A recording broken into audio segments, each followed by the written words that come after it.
And the moment you all have been waiting for is here. So if you had that bell on, I appreciate you. If not, hit that bell so you can join that 6% gang. Hey, so one of the worst kept rumors and secrets in Atlanta going on right now is, are the feds coming? Are the feds coming? Are the feds coming?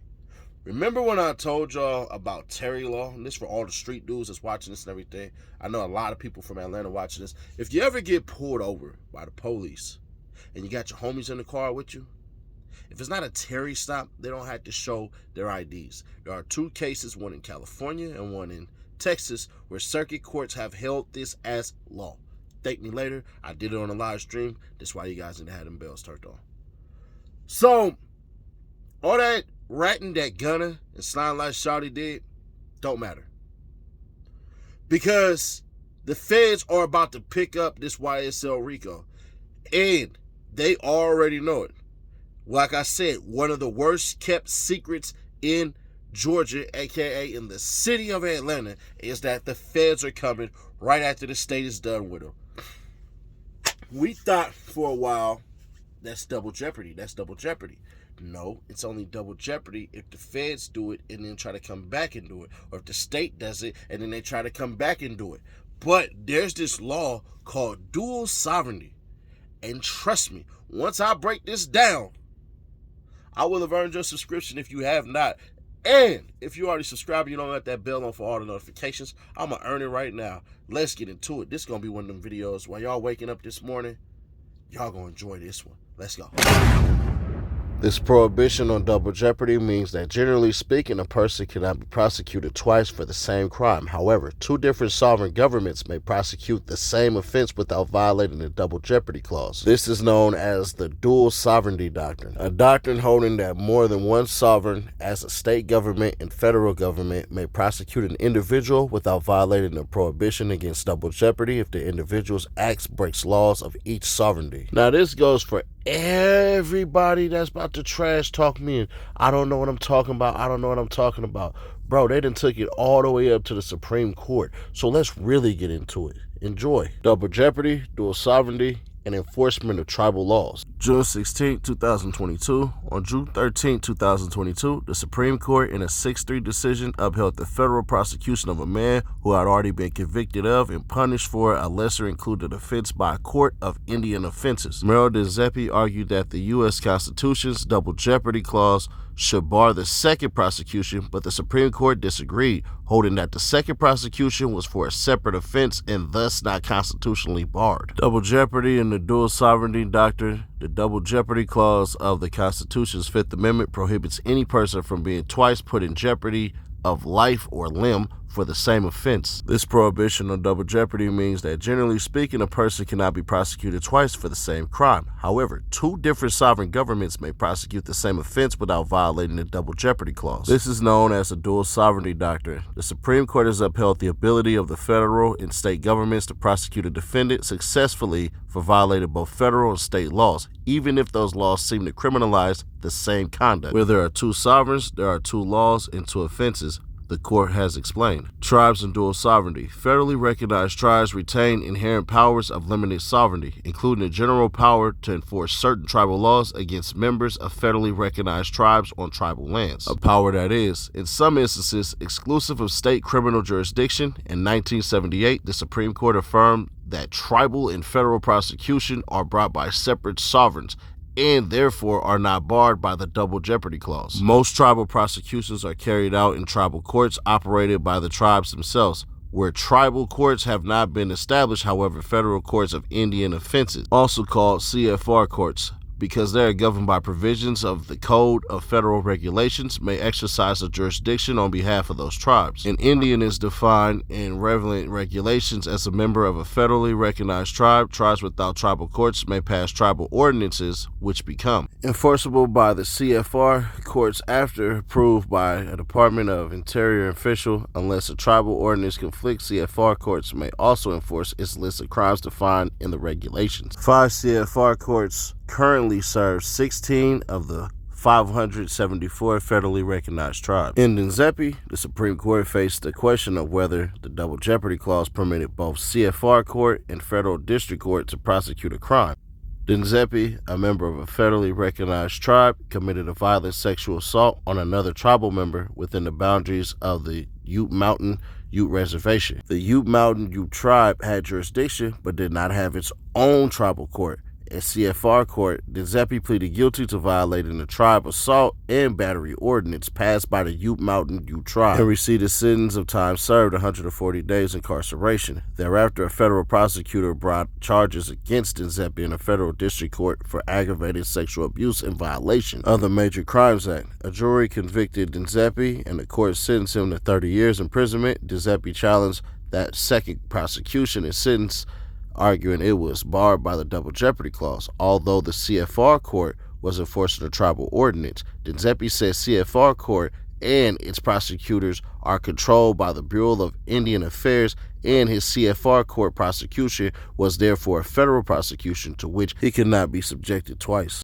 Supreme Court decision. The Supreme Court disagreed with Denzepi, instead upholding the U.S. Court of Appeals for 10th Circuit's conclusion that the second prosecution was not barred by the Double Jeopardy Clause. Justice Amy Coney Barrett wrote the court's opinion, which focused largely on the language of the Double Jeopardy Clause and the meaning of offense, even assuming that Denzepi had been twice prosecuted by the United States, a point which the court declined to examine. What mattered was whether the offenses were the same. As the court put it, the Double Jeopardy Clause does not prohibit successive prosecutions by the same sovereign. It prohibits successive prosecutions for the same offense. When two offenses are defined by separate sovereigns, the court explained, those offenses are inherently different. The sovereign source of a law is an inherent and distinctive feature of the law itself. So, an offense defined by one sovereign is necessarily a different offense from that of another sovereign. The fact that the source of Denzepi's first conviction was a tribal ordinance, according to the court majority, meant that violation of a federal statute was a separate offense not barred by the Double Jeopardy Clause. Justice Neil Gorsuch dissented, reiterating his view that the dual sovereignty doctrine is at odds with the text and original meaning of the Constitution. In a portion of the dissent joined by Justices Elena Kagan and Sonia Sotomayor, Justice Gorsuch recounted the history of the courts of Indian offenses, highlighted the United States' involvement in developing, staffing, defining the jurisdiction of, and overseeing those bodies. Accordingly, he wrote, the historical wellsprings of the courts of Indian offenses authority lie not into the Ute Mountain, Ute, or any other tribe, but in the halls of the Department of the Interior, because federal agency officials played every meaningful role in the first prosecution. The dissent found the majority opinion's distinction between the offenses unpersuasive. In a portion of his dissent not joined by the other dissenting justices, Justice Gorsuch called the Court of Indian Offenses a curious regime created by the executive branch without any reference to legislative authorization. One might wonder, Justice Gorsuch wrote, how an executive agency can claim the executive power to define, prosecute, and judge crimes, three distinct functions the Constitution normally reserves for three separate branches, because the defendant in Denzepi did not raise these questions, including whether the Constitution permits executive officials, rather than a judge and jury, to try him for his crimes. Those questions remain unanswered by the courts. So, all 8 of the cats who went ahead and took over them plea deals, did y'all? If you're not on my TikTok, go ahead and follow me on TikTok. I do exclusive content on TikTok. There's this clip that popped up that is the inspiration for this video that I dropped on TikTok 2 weeks ago, and it thoroughly explains how they set you dumb asses up all the way to the moon. Let's go. Bro, the feds are coming if Young Thug somehow beats the case. You don't know what I'm talking about. Watch this. Do you understand that this plea may be used to enhance sentencing on other convictions in this jurisdiction as well as in other jurisdictions, including the federal courts? Yes, ma'am. Did you hear what she said? I absolutely did. That's a bingo. See, the thing is this. Gunna, while you yes ma'am'd yourself on out of that courtroom, you do realize now it's going to turn into yes sir. So all of you cats who turned your backs and everything like that, if I'm Thug, I'm cutting your water off. So now y'all can be exposed for even bigger snitches than what you actually are. I'm trying not to cuss. So, I gotta ask the question. Maybe they knew. Maybe Gunna and everybody knew and took whatever deals and everything they could do to get up out of this and all that because they knew that the feds was coming. Because it's one of the worst kept secrets. If you are a rapper right now in the state of Georgia, or if you in the city of Atlanta, whether you're in Fulton, Gwinnett, Clayton County, Henry County, whatever, I don't care. Fulton County,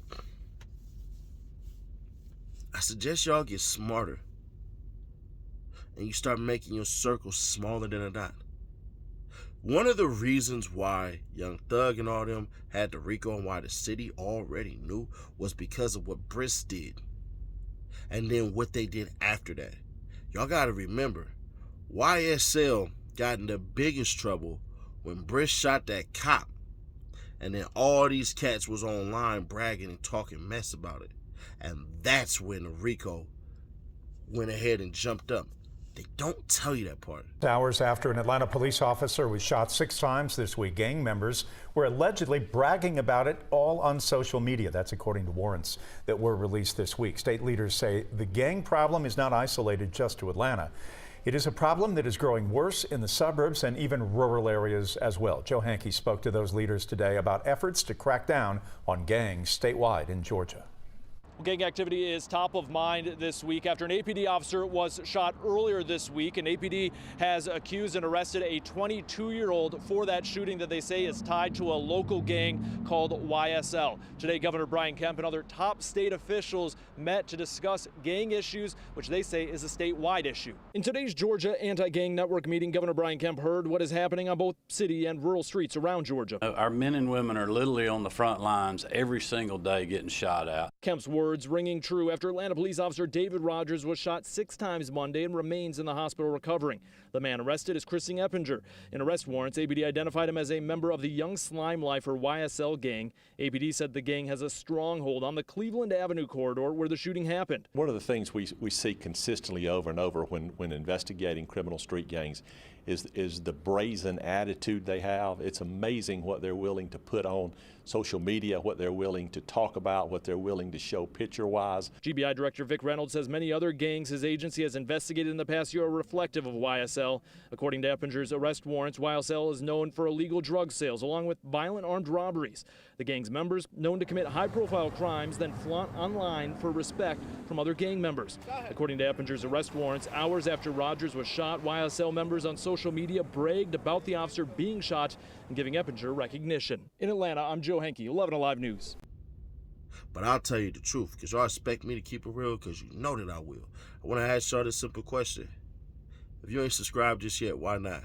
Are we about to get into these drug-rich snitches too? If y'all thought YSL got them, nah, we about to break down some YFN cats and some drug-rich cats. It's not over. It's just getting started. But to the crew, that's the truth. What up with the visionaries? I'll catch y'all in the next one. If you ain't got that bell on just yet, I guess, please don't come back. What's really hood when I'm through the hood? Nothing be said, we got it overstood. The team fed, yeah, it's really good.